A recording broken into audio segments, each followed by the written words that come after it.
আলাইকুম আঙ্কেল চা। সবাই কেমন আছেন? আমি অসুস্থ আর সেরে গেছে আল্লাহনি। তো শরীরটা বেশি একটা আমার ছেলের ভালো না, দুর্বল দুর্বল লাগতেছে। এই কারণে বলতেছে আম্মু আমি আজকে ভিডিও বানাবো না। তো আমরাও দেখলাম যে সেভাবে ছোট বাচ্চা চাপও দিই না, কারণ ওর খুশির মতোই, যেহেতু ভিডিও প্ল্যাটফর্মে ওর আশা, তো ওর খুশির মতোই কিন্তু ভিডিও বানানোর চেষ্টা করতেছি আমরা। যদি ও সুস্থ থাকতো তাহলে ও নিজের ইচ্ছাতেই ভিডিও বানাইতো। তো যাই হোক, আমার ছেলের জন্য সবাই দোয়া করবেন। একটু সুস্থ হয়েছে, হয়তো বা বলতে পারেন যে ও তো এখন সুস্থ, তাহলে এই কথা বলতেছেন। একটু সুস্থ হয়েছে, কিন্তু শরীরটা বেশি একটা দুর্বল দুর্বল লাগতেছে, বেশি একটা মানে সুস্থ না। পেটের সমস্যা ছিল। আর পেটের গোলমাল তো বোঝেনি, পেটের গোলমাল হলে যেরকম। আর আপনাদের বাচ্চা কাচ্চাকে সবসময়ের জন্য খেয়াল রাখবেন, সতর্কতাভাবে রাখবেন। যে পরিমাণ ঠান্ডায় এবার, ঠান্ডাতে কিন্তু প্রায় প্লপানের এই সমস্যাটা হচ্ছে, পেটের সমস্যা হচ্ছে অতিরিক্ত ঠান্ডার কারণে।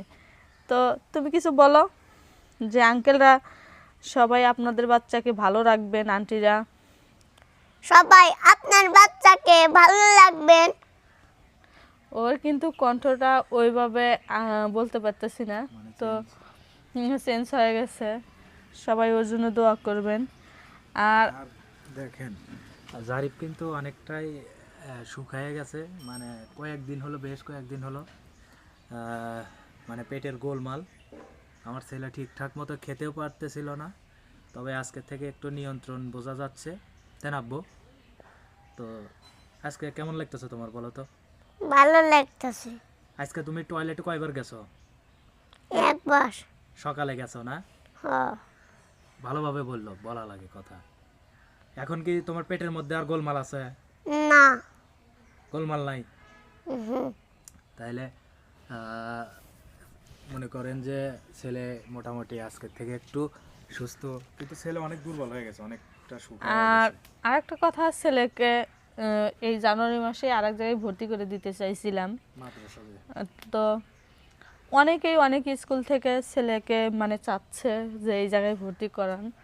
তো আপনারাই বলবেন কোথায় দিব? প্রতিষ্ঠানে দিব নাকি স্কুল প্রতিষ্ঠানে দিব? হ্যাঁ, আপনাদের কাছে বললাম, যেহেতু আপনারা আমার ছেলের ভিডিও দেখেন এবং আমার ছেলেকে সবসময়ের জন্য ভালোবাসেন। তবে দিছিলাম ছেলেকে এক জায়গায় ভর্তি করাইছিলাম মাদ্রাসায়, উদাও হয়ে গেছে, বেশি একটা সুবিধার না। তো প্রতিষ্ঠান যদি ভালো না হয়, সেখানে কিন্তু লেখাপড়াও ভালো হয় না। আর তারপর নিজেদের ভিতরেও কিন্তু একটা দায়িত্ব আছে। নিজে যদি ভালো করতে চাই, অবশ্যই ভালো হবে। আর আমার ছেলের জন্য অবশ্যই দোয়া করবেন। আর ভর্তি করাই দিব, যেহেতু একটু সুস্থ হয়েছে। তাহলে আমরা কালকে শনিবার, রবিবার, সোমবার তৈরি ভর্তি করাবো। কোথায় দেব অবশ্যই আপনারা কমেন্টে জানাবেন। মাদ্রাসা প্রতিষ্ঠানে নাকি স্কুল প্রতিষ্ঠানে, অবশ্যই কিন্তু আপনারা কমেন্টে জানাবেন। নাকি তুমি কোথায় ভর্তি হবা বলো তো? আমি ডানাতে ভর্তি হব। না, কোন প্রতিষ্ঠানে হবা, মাদ্রাসা না স্কুল? মাদ্রাসা। আমার ছেলে মাদ্রাসাতে আগ্রহ বেশি। তারপরে আপনাদের মতামত চাচ্ছি, কমেন্টে জানাবেন। ভালো থাকবেন। আসসালামু আলাইকুম।